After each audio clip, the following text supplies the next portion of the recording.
Hello ladies and gentlemen, welcome to another perfume review video. My name is Naz. This is my channel, the King of Hidden Gems. I try to bring to your attention fragrances are usually very good value for money. They smell good. They're usually on the radar. Not many people talk about them. I think at least you should do research time for yourself and see if they're any good to you. So in this video I have an update for you, and this is the brand Bottega Verde. Bottega Verde is a designer brand from Italy, and they have few perfumes or fragrances in their lineup, not many, and this one in particular is called Bottega Verde Uomo Nero d'Ambra Eau de Toilette 50 ml, or it translates in English to black amber. So Bottega Uomo, or for men, and this is black amber Eau de Toilette 50 ml. They don't have any other size bottles. Usually I buy bigger bottles, 75 ml and over, but because they didn't have any other sizes, I had to get this one. So this is came out just a few weeks ago, a few months ago. So very new from this brand, and it is obviously aimed for men, but to my nose is very unisex. Anybody can wear it, ladies and men, no problem. And for what you pay and what you get is very good. In terms of the quality of the juice, is surprisingly good, especially because they retail it for £35, but you can, in United Kingdom, you can find it on £25 discounted. But you have to be patient, research and see if it comes up and how much it goes for in your area, because it's not one of those perfumes, fragrances that is readily available. I bought it from notino.co.uk, and right now when I went to check it, it was out of stock. So you have to be patient to see if you can find it for a good price.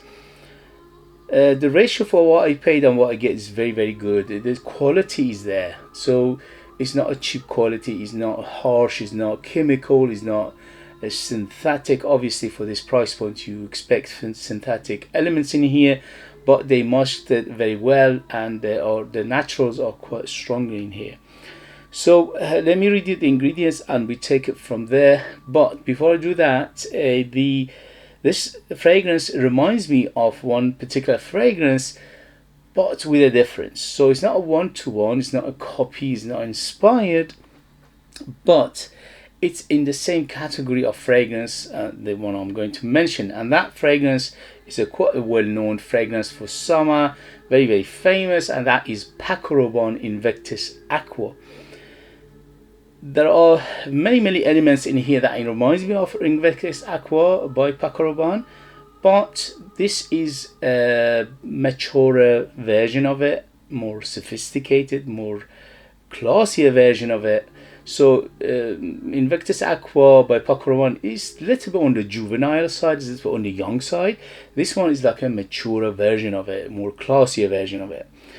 The only difference I could find, and that is in here they add a little bit black pepper, and also the sweetness reduced in here. So in Invictus Aqua by Paco Rabanne we have that bubblegum sweetness. In here it doesn't exist, although the sweetness is here, but it's not bubblegummy. So they reduced the smell, or they made it a little bit better, mature version of it.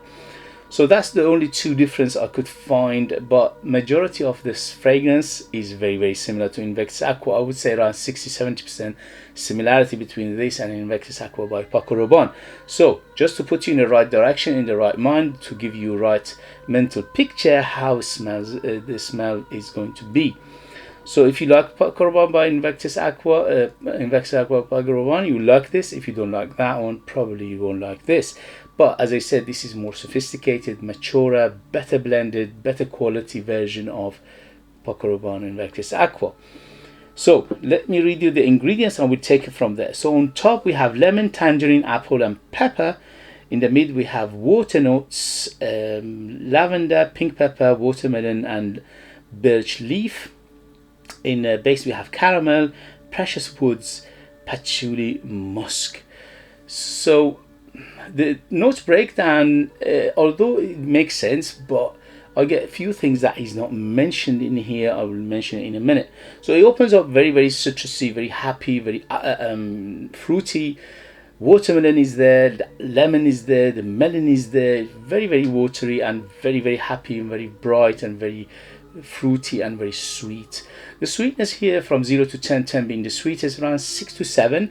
So it's not overly sweet, but the sweetness is there almost to the end. The end of this fragrance, the sweetness subsides a little bit, but it still carries on. So it opens up very, very beautifully, very bright, very happy. In the beginning, it doesn't smell that much like Invictus Aqua for the last, say, 20 minutes or so. But later on, when it goes to dry out, it changes, like becomes almost very, very similar to Invictus Aqua. Okay, so it opens very fruity, very citrusy and sweet and juicy and inviting, captivating, very, very luscious fruit basket smell to it. And then in the mid is dominated by the lavender, which is making it very, very aromatic. But the lavender is quite clean, it's not earthy, it's not medicinal. And the pink pepper plus the black pepper giving it that fizzy feel overall, a little bit fizzy, a little bit peppery. The birch leaf here giving an aspect of greenness. It's not like birch as a wood, because birch as a wood, it's got a very distinctive smell to it. Here the birch leaf, it makes it green, herbal, grassy more than anything else. Caramel I don't get that much, although I smell something sweet in the base, which is probably most likely to be vanilla, which is not mentioned in the breakdown, but I don't smell that much caramel. Precious wood is basically, it's a cedar and sandalwood combination in here. It's not nothing out of ordinary, but it's well blended, it's well put together. Is the quality of the juice, the ingredients are for a price is very, very good. The patchouli here giving a little bit of body, a little bit of earthiness, but not much. It's just basically supportive role overall for the patchouli in here. And musk, yes, from beginning to end, always a little bit musky feel to it, but the musk is here is very, very clean again. So if you like Invictus Aqua, you like this. If you don't like Invictus Aqua, you won't like this.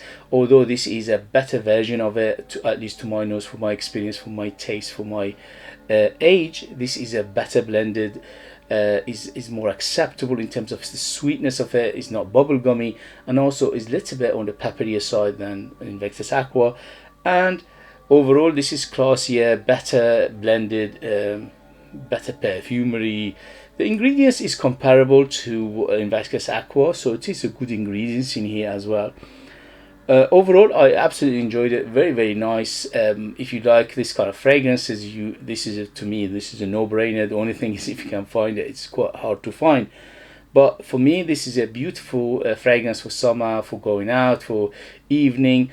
Although it's quite casual in the same time, but this one's got a classy to it, so it's better suited for Invictus Aqua by Bottega Verde itself is quite casual, but this one is a little bit on the formal side because they added those little bit darker version and less sweetness in here. So it's making it good for going out, evening, formal occasion, a special occasion, and things like that overall.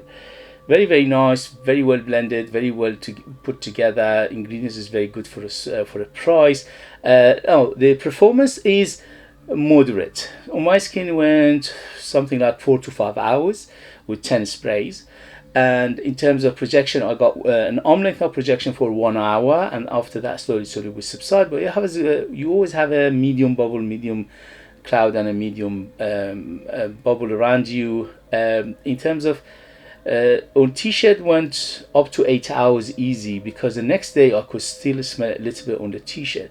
So on t-shirt goes much longer, it probably goes easily over 8 hours. So in terms of projection and longevity and performance, moderate to good, I would say, especially for Eau de Toilette, especially for a fresh fragrance. So in that terms, it's not bad either. It's quite good. It's quite acceptable. So if you like this kind of fragrances, this is a no-brainer. Very well done. Especially the Italians, they know how to do citrus. The citrus in the beginning of this fragrance is amazing. Especially for the first half hour, those citruses are beautiful. Very juicy, very citrusy, very zesty. And nobody can do citrus like Italians do. And that's why this one to me is a little bit classier, this is better blended, a little bit more mature version of Invictus Aqua. So I would say in terms of age, 25 and up to be in the safe side. In terms of occasion, this is formal occasion, evening and special occasion and things like that. And in terms of sex, it's bang in the middle, anybody can wear it, although it needs a little bit masculine. And also in terms of season, this is all year round, although it's better suited for warmer weather, but you can use it all year round if you like this kind of fragrances. So overall, very, very good. I highly recommend it. I give it 2 thumbs up. I absolutely enjoyed it. I wasn't expecting much for the price, but it's delivered for what it is for the price. Okay guys, if you have it, if you tried it, let us know your experience. That would be useful for others to read.